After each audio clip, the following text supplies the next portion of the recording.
I-share ko lang ang experience sa may Fantasy World sa may Asa Fairview. So here, nagbayad lang ako ng 1,050 per head. All access na siya. Bali, thanks to dahil kasama nga ako.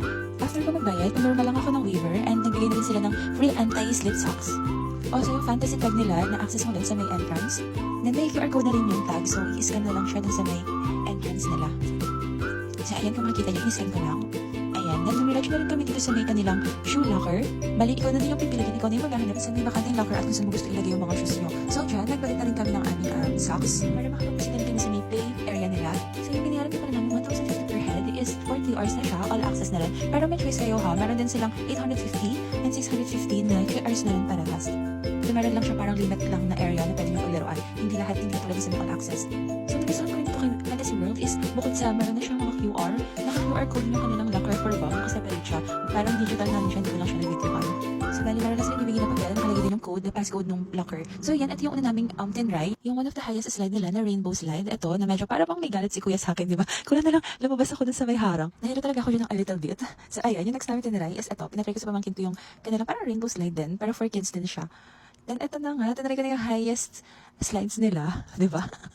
Tawan-tawa rin talaga ako dyan kasi talagang grabe. Parang may mga galit sa akin yung nag-a-assist. Or baka sobrang bigat ko lang talaga at kailangan nilang ilakas yung pagkaka-push sa akin, di ba? So ayan na nga, feeling like a kid, di ba? So itong Fantasy World nga pala is hindi lang siya for kids, pwede rin siyang for adults. Next naman namin tinry itong bumpy jumpy nila ng basketball. Super nag-enjoy din kami. Nagpunta nga pala kami dito noong January 1, 2026, bali New Year's Day. Pero actually dito din kami nag-enjoy ng pamangkin ko. Sobrang tuwa kami kasi pag nakakashoot kami.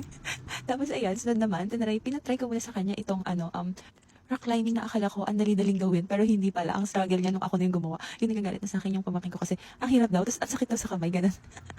Ayan, nagreklamo na siya niyan. 2 times ko pa siya pinaakyat. Ayan ako, nagtatry na ako. Actually, parang nakalahati ko lang naman siya. Hindi ko siya natapos kasi ang sakit nga talaga sa kamay at nakakangalay din talaga. Na medyo pricey din talaga. Then, ito yung next namin. Awan ko anong tawag dito. Mga kaming bumblebee? Bee. Ganun. Ayan, basketball lang ulit. So, kaya nga pala kami napunta dito sa may Fantasy World is dahil na din sa gift na sa kanya ng aming bunsong kapatid nung Christmas. Nagbigay lang siya ng cash and pinapunta lang kami dito para maglaro siya. So, yes, napagastos din ako kasi hindi ako aware na kailangan pala is may companion na kasama yung bata.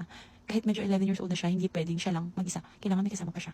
So, ayan, nag-proceed na din kami sa may backside area nila. Merong roller skating, may bump car din, at saka yung theater nila. So, ayan, tinatry ko sa kanya yan na akala ko din ang dali-dali. Tinry ko, hindi ko rin kaya. So, ayan. Tapos, ayun na yung bump car. Talaga nag-enjoy kami, pero parang namiss ko yung ATV dito. Dahil ang bagal ng takbo. Tapos, ayan. Nakakatuwa lang kasi, di ba, at least, natatry ng aming nephew yung mga ganitong bagay. Pero na-notice ko lang na nakaramihan sa mga kabataan ngayon is parang ang saswerte. Like, ang spoiled sa mga mama nila, sa mga papa nila, sa mga tita-tito, at lolo and lola nila. Like itong pamangkin ko, di ba? Nag-iisa kasi siya kaya ayan. Nasa muna namin tinry ito. Yung theater nila na medyo hindi kami nag-enjoy. Mas nagustuhan pa namin bumalik sa may bump car. Inulit-ulit talaga namin yan. So yun lang naman guys. Na-share lang namin ang aming experience sa may Fantasy World sa may SM Fairview. So yun lang. Bye! Happy New Year!